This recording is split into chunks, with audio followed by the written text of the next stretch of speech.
हाय मेरे जिगर के टुकड़ों। आज की कहानी में एक कपल जंगल में मंगल करने के लिए घूमने जाते हैं, पर वहाँ पर वो कपल्स बहुत ही खतरनाक किलर्स के चक्कर में पड़ जाते हैं। मूवी की स्टार्टिंग में हम एक कपल को देखते हैं जिन्हें किसी ने कैद करके अलग अलग रूम्स में रखा हुआ था और वो उन दोनों पर बुरी तरह से टॉर्चर कर रहा था। लेकिन कैसे भी करके वो लड़की अपने आप को आजाद करती है और अपने बॉयफ्रेंड के पास उसे छुड़ाने के लिए जाती है। लेकिन उसका बॉयफ्रेंड उससे कहता है कि वो यहाँ जल्दी से भाग जाए, वरना वो आदमी हम दोनों को ही मार डालेगा। इतना सुनकर वो लड़की वहाँ से भागने लगती है। वहीं हम व्यूअर्स देखते हैं कि एक आदमी सिकल, जो कि हाशिए के जैसा औजार होता है, उसे लेकर उसका पीछा करता है। वो लड़की उस किलर से बचकर एक पहाड़ की चोटी पर पहुँच जाती है और उसके नीचे बहुत गहरी खाई होती है। अब वो लड़की बुरी तरह से फंस चुकी थी। तभी वो सिकल वाला किलर उसे मारने के लिए आगे बढ़ता है, तो वो लड़की वहाँ से कूदकर अपनी जान दे देती है। अब हम एक और कपल को देखते हैं और उनका नाम माइक और शेरिल होता है। वो दोनों वेस्ट वर्जीनिया के जंगलों में कैंपिंग टूर पर आए हुए थे। वो वहाँ के फॉरेस्ट डिपार्टमेंट में जंगलों के बारे में जानकारी लेने के लिए जाते हैं। अंदर जाकर वो एक ऑफिसर से पूछते हैं कि इन जंगलों में सबसे शानदार जगह कौन सी है जहाँ हम ट्रैकिंग करने के लिए जा सकें। वो ऑफिसर उन्हें बताता है कि वो लोग यहाँ पे कहीं भी ट्रैकिंग कर सकते हैं, बस उन्हें सतर्कता से रहना पड़ेगा क्योंकि ये जंगल बहुत ही खतरनाक है और कोई भी उनकी भुड़ फाड़ सकता है। अब जंगल के अंदर जाने से पहले वो कपल अपनी कार को पार्किंग में छोड़ देते हैं और अपने मोबाइल फोन को स्विच ऑफ करके कार में फेंक देते हैं क्योंकि उन्हें किसी भी प्रकार की कोई डिस्टरबेंस नहीं चाहिए थी। वो बस खुलकर इन वादियों में जीवन का आनंद उठाना चाहते थे। वहीं जंगल के थोड़ा सा अंदर आगे चलने के बाद उन्हें समझ में नहीं आता कि अब उन्हें किस दिशा में जाना चाहिए। तभी वो वहाँ पर एक बहन जी को देखते हैं जिनका नाम ईडा होता है। माइक उससे पूछता है कि कैंपिंग के लिए सबसे अच्छी जगह कौन सी रहेगी, तो ईडा उसे बताती है कि उन्हें टिम्बर फॉल पर कैंपिंग के लिए जाना चाहिए क्योंकि वहाँ की लोकेशन बहुत ही शांत और बेहतरीन है और वहाँ जाकर तुम्हें स्वर्ग की अनुभूति होगी। वहीं ईडा शेरिल से पूछती है कि तुमने हाथ में रिंग क्यों पहनी है, तो शेरिल कहती है कि हम बस बॉयफ्रेंड गर्लफ्रेंड है, मैरिड कपल नहीं। इसके बाद वो दोनों ईडा को थैंक यू बोलते हैं और टिम्बर फॉल के लिए निकल जाते हैं। कुछ टाइम के बाद वो थोड़ी दूर चलकर रुक जाते हैं और माइक शेरिल से अपने प्यार का इजहार करता है। यहाँ दोनों एक दूसरे को चुम्मा चाटी करने लगते हैं जिससे दोनों का मूड सेक्सी बन जाता है। अब वो दोनों खुली हवाओं में खुली जगह पर खुल्लम खुल्ला जंगल में मंगल करने लगते हैं। तभी अचानक वहाँ पर 3 बंदे आ जाते हैं जिनके हाथों में गन होती है। माइक और शेरिल उन बंदों को देखकर डर जाते हैं। वो बंदे भी शेरिल को हवस भरी निगाहों से देखते हैं। तभी वो लोग उन दोनों की मौज लेकर उन्हें छेड़ते हैं और कहते हैं कि आजकल लोग कहीं भी शुरू हो जाते हैं। उनका लीडर ब्रूडी माइक से कहता है कि उसके बंदे तुम्हें कोई नुकसान नहीं पहुंचाएंगे अगर तुम हमारे सामान को खरीद लोगे। तो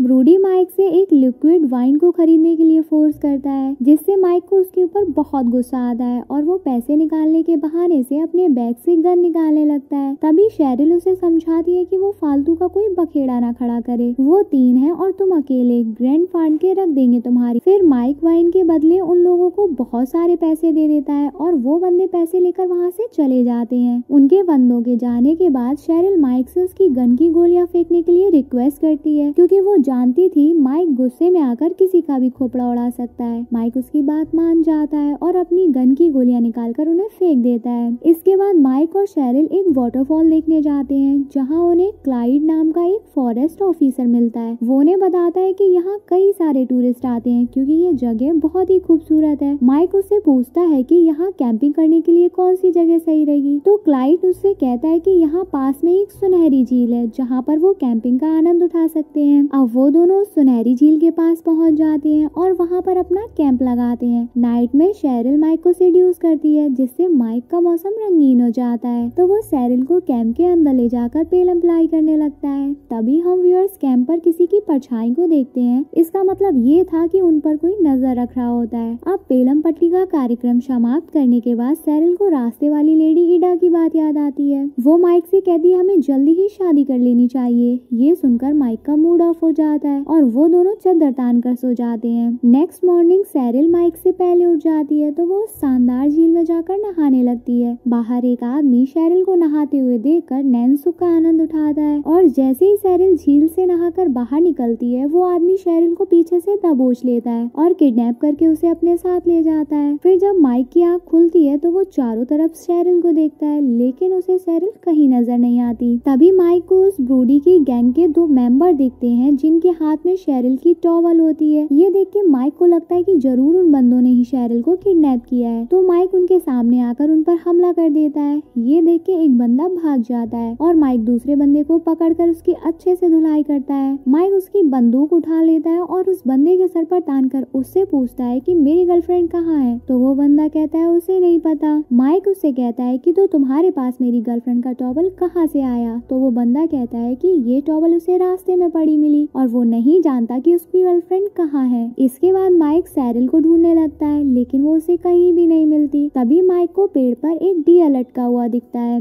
और उसे देख के वो डर जाता है। उसके पीछे एक लोहे का नुकीला जाल होता है जिसपे वो गलती से पैर रख देता है और उस ट्रैप में फंस जाता है। तभी वहाँ पे इडा आती है और उसे उठाकर अपने घर ले जाती है और उसके पैर का ट्रीटमेंट करती है। इडा उसे बताती है कि उसका घाव काफी गहरा है तो उसे भरने में थोड़ा टाइम लगेगा। इडा माइक के पैर की मरहम पट्टी करती है और उसके लिए चाय भी बनाती है। माइक उससे कहता है कि उसकी गर्लफ्रेंड यहाँ से गायब हो गई है। तो इडा उससे कहती है कि माइक तुम उसकी चिंता मत करो, वो तुम्हें जरूर मिल जाएगी। तभी इडा के घर के बाहर उन बंदों का लीडर ब्रूडी आता है जो माइक को ढूंढ रहा होता है। वो इडा से कहता है कि उसे माइक की तलाश है क्योंकि उसने उसके एक आदमी को बहुत बुरी तरह से मारा है। इडा उससे झूठ बोलती है कि उसने कोई टूरिस्ट को नहीं देखा। तो ब्रूडी वहाँ से चला जाता है लेकिन फिर भी माइक को इडा पर विश्वास नहीं होता। वो इडा से फॉरेस्ट डिपार्टमेंट में कॉल करने के लिए कहता है लेकिन इडा कॉल करने से मना कर देती है। तो माइक उठकर यहाँ से जाने लगता है। तभी इडा एक रॉड लेकर उसके सामने खड़ी हो जाती है। यहाँ दोनों के बीच में हाथापाई होती है। माइक इडा की अच्छे से धुनाई करता है और उसे बेहोश कर देता है। इसके बाद वो उस घर में सैरिल को ढूंढने लगता है। तभी माइक को एक खुफिया दरवाजा दिखता है जिसके अंदर से होते हुए वो बेसमेंट में पहुंच जाता है। वो वहाँ बहुत सारी कांच की बोतल्स को देखता है जिसमें इडा ने कई नवजात शिशुओं को कैद करके रखा हुआ था और उन बोतलों के ऊपर उनके नाम भी लिखे हुए होते हैं। तभी माइक को वहाँ पर सैरिल भी मिल जाती है। सैरिल को रस्सी से बांध कर रखा हुआ था। जब वो सैरिल के मुंह से पट्टी हटाता है तो सैरिल उसे कहती है कि वो आदमी यहाँ आने वाला ही होगा, हमें यहाँ जल्दी से निकलना चाहिए। माइक सैरिल की रस्सी खोल देता है और वो दोनों वहाँ से भागने लगते हैं। तभी एक अजीब सा दिखने वाला किलर उनके सामने आ जाता है जो एक सिकल से माइक पर अटैक कर देता है और सैरिल वहाँ से अकेले ही भागने लगती है। वो बंदा माइक के साथ फाइट करता है और उसके सर पर एक हथौड़ा मारकर उसे बेहोश कर देता है। उसके बाद वो सैरिल को पकड़ने के लिए उसके पीछे जाता है। सैरिल वहाँ से भागकर एक सड़क पर पहुँच जाती है जहाँ उसे एक गाड़ी आती हुई दिखाई देती है। वो देखती है कि उस गाड़ी में क्लाइड है तो वो उससे मदद मांगती है और उसे बताती है कि एक आदमी उसका पीछा कर रहा है और तभी वो आदमी क्लाइड के पास आ जाता है। क्लाइड उस आदमी पर जोर से चिल्लाता है कि ये लड़के यहाँ तक कैसे भाग कर आई। ये सुनकर सैरिल को भी समझ में आ जाता है कि क्लाइड भी किडनैपर के साथ मिला हुआ है। सैरिल वहाँ से भागने की कोशिश करती है लेकिन क्लाइड उसके सर पे एक रॉड मारता है जिससे वो बेहोश हो जाती है। नेक्स्ट सीन में क्लाइड और इडा मिलकर माइक और सैरिल को दूल्हा दुल्हन की तरह सजाते हैं और दोनों की जबरदस्ती शादी करवा देते हैं। क्लाइड उन दोनों को बताता है कि वो लोग बाइबल को बहुत मानते हैं और वो इसके खिलाफ कभी नहीं जाते। इडा उनसे कहती है कि तुम दोनों ने शादी से पहले हैंडपंप चलाया जो कि एक पाप है, इसलिए हमने तुम्हारी शादी करवा दी जिससे कि तुम दोनों का ये पाप धुल जाए। इडा उन लोगों का परिचय अपने भाई से करवाती है जिसका नाम डिकन था और उसकी शक्ल बहुत ही भयानक थी। वो उन्हें धमकाती है कि अगर कोई हमारी बात नहीं मानता तो डिकन उन्हें बेरहमी से टॉर्चर करता है। गाइस, डिकन ही सैरिल को किडनैप करके यहाँ पर लाया था। उन दोनों की शादी करवाने के बाद क्लाइड उन्हें किस करने को कहता है। इसके बाद वो दोनों को अलग अलग कमरों में बंद कर देते हैं। वहीं डिकन सैरिल को देखकर अपना हैंडपंप चलवाना चाहता था और वो काबू नहीं पा पाता और सैरिल के पास जाकर उसका गेम बजाने की कोशिश करता है लेकिन तभी वहाँ इडा आ जाती है और उसे डांट कर वहाँ से भगा देती है। इसके बाद क्लाइड माइक को बताता है कि भगवान ने उसे और इडा को बच्चे पैदा करने के काबिल नहीं बनाया है, इसलिए मैं चाहता हूँ कि तुम और सैरिल आपस में करके हमारे लिए बच्चा पैदा कर दो जिससे हमें एक बच्चा मिल जाएगा और हमारी फैमिली कंप्लीट हो जाएगी। दूसरी तरफ इडा भी सैरिल को यही बात बताती है कि सैरिल को ये सब बहुत अजीब लगता है। वो इडा से कहती है कि प्लीज हम पर रहम करो और हमें जाने दो, लेकिन इडा उससे कहती है तुम हमारा ये काम किए बिना नहीं जाने वाली। अब वो लोग माइक और शेरिल को एक ही कमरे में लाते हैं और उन्हें आपस में संबंध बनाने को कहते हैं, जिससे कि शेरिल का पेट फूल जाए और वो प्रेग्नेंट हो जाए। वो दोनों को रात भर के लिए अकेला छोड़कर बाहर चले जाते हैं, लेकिन माइक कुछ भी नहीं करता और वो वहाँ से बाहर निकलने के लिए दरवाजे को तोड़ने की कोशिश करता है, लेकिन उसे नाकामयाबी का सामना करना पड़ता है। नेक्स्ट मॉर्निंग वो लोग रूम में आते हैं और इडा चेक करती है कि दोनों ने कुछ भी नहीं किया। फिर डिकन माइक को अपने साथ दूसरे रूम में ले जाता है। तभी क्लाइड माइक को धमकी देता है कि मैंने तुमसे कहा था ना, अगर तुमने मेरी बात नहीं मानी तो इसका अंजाम बहुत बुरा होगा। अब उसका खामियाजा भुगतो बेटा।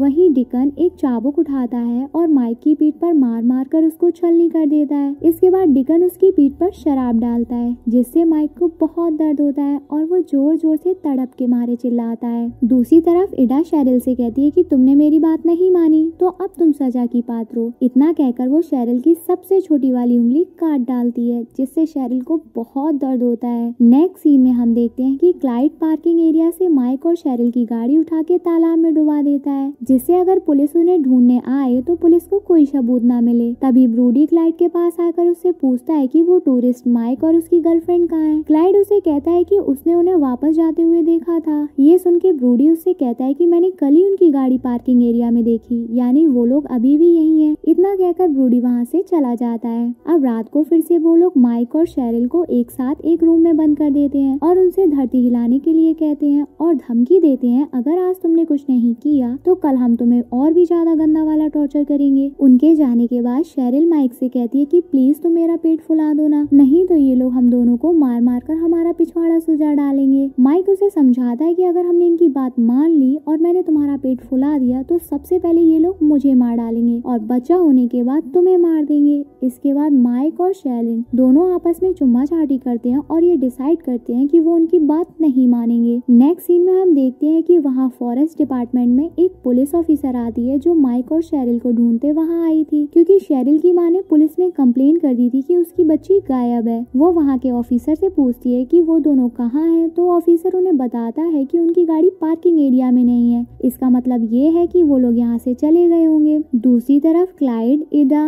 डिकन, माइक और शेरिल के कमरे में जाते हैं। वहाँ इडा चेक करती है कि क्या आज इन लोगों ने पेलम पिलाई मचाई, लेकिन उसे पता चल जाता है कि इन लोगों ने आज भी कुछ नहीं किया। ये देखकर क्लाइड को बहुत गुस्सा आता है तो वो उन दोनों को धमकाने लगता है। तभी उसके वॉकी टॉकी पर पुलिस ऑफिसर की कॉल आती है और वो उससे माइक और शेरिल के बारे में पूछती है। वहीं क्लाइड उस पुलिस ऑफिसर से झूठ बोल देता है कि उसे नहीं पता वो टूरिस्ट कहाँ गए। इसके बाद वो पुलिस ऑफिसर ब्रूडी के पास जाती है और उससे माइक और शेरिल के बारे में पूछती है। ब्रूडी उससे कहती है कि उसे नहीं पता अचानक से ये दोनों कहाँ गायब हो गए। वो पुलिस ऑफिसर उससे कहती है कि अगर तुमने इन दोनों को ढूंढ निकाला तो इसके बदले में मैं तुम्हें एक बहुत बड़ा इनाम दूंगी। ये सुन के ब्रूडी के मुंह में पानी आ जाता है और वो पैसों के लालच में आकर इन्हें ढूंढने के लिए राजी हो जाती है। वहीं रात को डिकन शेरिल को अकेला पाकर उसके कपड़े फाड़ डालता है और उसके साथ जबरदस्ती करने की कोशिश करता है, तो शेरिल जोर जोर से चिल्लाने लगती है। उसकी आवाज सुनकर इडा और क्लाइड उसके पास आते हैं। क्लाइड डिकन को मारकर रूम से बाहर भगा देता है। इसके बाद क्लाइड और इडा माइक को समझाते हैं कि तुम दोनों को हमारी बात मान लेनी चाहिए, तो माइक उसकी बात मानने से साफ इनकार कर देता है। तभी शेरिल जोर जोर से हंसने लगती है और बताती है कि वो प्रेग्नेंट नहीं हो सकती क्योंकि वो 2 महीने पहले से ही प्रेग्नेंट है। ये सुनकर इडा और क्लाइड सदमे में आ जाते हैं, क्योंकि उनके धर्म के हिसाब से बिना शादी के प्रेग्नेंट होना बहुत बड़ा पाप है और अब वो अपने प्लान के हिसाब से काम भी नहीं कर सकते थे। इधर ब्रूडी अपने दोस्त के साथ माइक और शेरिल को ढूंढने के लिए इडा के घर में घुस जाता है। ब्रूडी जब बेसमेंट में आता है तो देखता है कि कांच की बोतलों में बहुत से छोटे छोटे बच्चे रखे हुए हैं। घर के बाहर से ब्रूडी के दोस्त को एक सीक्रेट बेसमेंट मिलता है और जब वो उसके अंदर जाता है तो क्लाइड गोली मारकर उसकी जान ले लेता है। दूसरी तरफ ब्रूडी जैसे ही इडा के सामने आता है तो इडा उसके ऊपर गोली चला देती है और उसे मार डालती है। इसके बाद क्लाइड और इडा मिलकर उन दोनों की डेड बॉडी को जंगल में दफना देते हैं। इधर इडा जोर जोर से रोने लगती है क्योंकि माइक और शेरिल उसकी बात नहीं मान रहे थे और उसे एक बच्चे की बहुत जरूरत थी। वहीं अब क्लाइड और इडा डिसाइड करते हैं कि हम माइक और शेरिल को मार डालेंगे और फिर किसी और कपल को किडनैप करके उनको इस काम के लिए रेडी करेंगे। इडा उसकी बात मान जाती है। वहीं तब तक माइक खुद को आजाद कर लेता है और जब क्लाइड उसे मारने के लिए आता है तो माइक उसके गले पर चाकू मार देता है, जिससे क्लाइड पूरी तरह से घायल होकर जमीन पर गिर जाता है। तभी माइक उसकी बंदूक उठाकर उसे गोली मार देता है और अन्य क्लाइड का काम तमाम हो जाता है। जब इडा वहाँ आती है तो अपने पति को मरा हुआ देखकर उसके पास बैठकर मातम मनाने लगती है। तभी माइक उसके पास आकर उसे मारने की कोशिश करता है, लेकिन एडा माइक के पैर पर चाकू घोंप देती है और चाकू को उसके पैर पर मार मार कर उसे घायल कर देती है। तभी शेरिल बीच में आ जाती है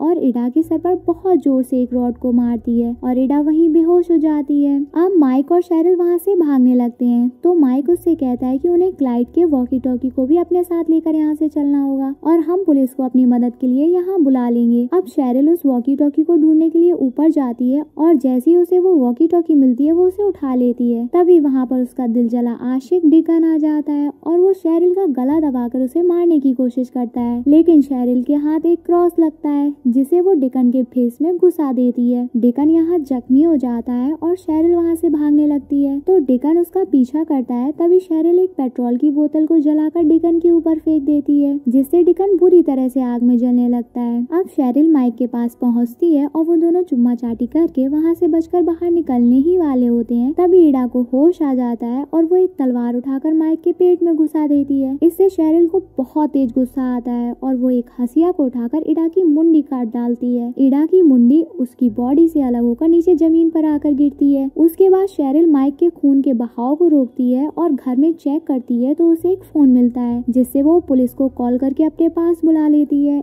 इसके बाद मूवी के आखिरी सीन में हमें 1 ईयर लेटर की स्टोरी दिखाई जाती है जहाँ हम देखते हैं कि अब माइक और शेरिल ने शादी कर ली है और उनकी एक छोटी सी बच्ची भी है। वो दोनों अपनी बच्ची को उसके कमरे में सुलाकर बाहर चले जाते हैं। तभी विंडो से एक आदमी आता है जिसके हाथ में शिकल होता है, सेम वही शिकल जिसका इस्तेमाल डिकन किया करता था। और मेरे जिक्र के टुकड़ों यहीं पर ये मूवी समाप्त हो जाती है। आई होप आप लोगों को मेरे मूवी समझाने का तरीका पसंद आया हो। अब चलिए चुपचाप से मेरे चैनल को सब्सक्राइब कर दो वरना बहुत पाप पड़ेगा। I love you family.